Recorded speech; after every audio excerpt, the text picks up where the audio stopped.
मैं आज जो किसानों की समस्या है, जो दिल्ली के चारों ओर हो रहा है, और बजट पे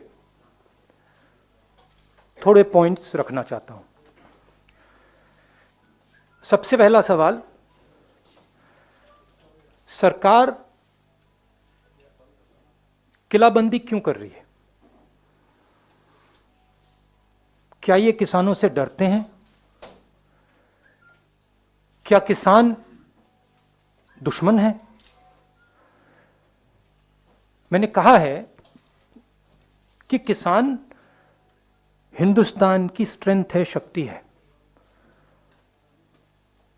और इसको दबाना, मारना, धमकाना सरकार का काम नहीं है। सरकार का काम किसान से बात करने का है और इस समस्या को रिजॉल्व करने का है। Today Delhi is surrounded by our farmers. They are the people who give us sustenance. They are the people who work for us. Why is Delhi being converted into a fortress? Why are we threatening our farmers, beating our farmers, killing our farmers? Why is the government not talking to the farmers? And why is the government not resolving this problem? This problem is not good for our country. It is not good for the peace and harmony in our country. It's not good for the future of our Kisans. They need clarity. The Prime Minister saying that the offer is still on the table to postpone these laws for 2 years. What does that mean? Either you believe that you need to get rid of the laws or you don't. So I feel that this issue needs to be resolved as soon as possible and the government needs to listen because Kisans are not going away.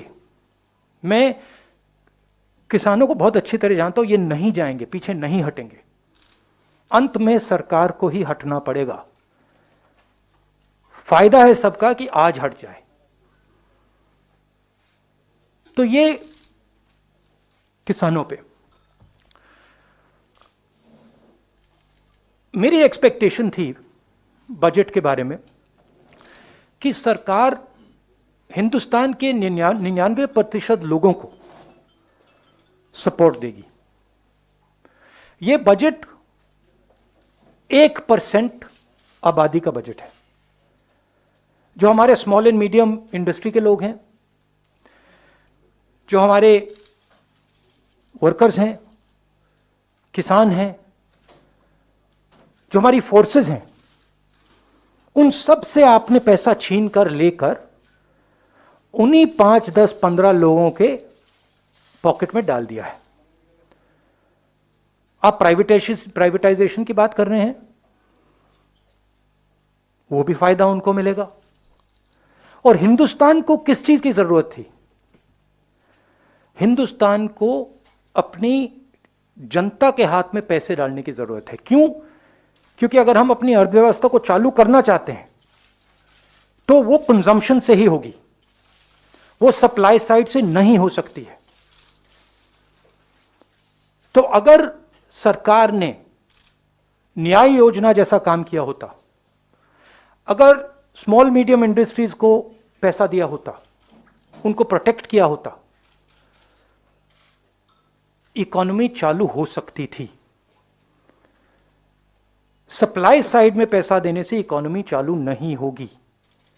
ये इसको try करते जा रहे हैं 1% को पैसा देते जा रहे हैं, सोचते हैं कि हिंदुस्तान की इकोनॉमी स्टार्ट होगी, नहीं होगी। ये रियलिटी है।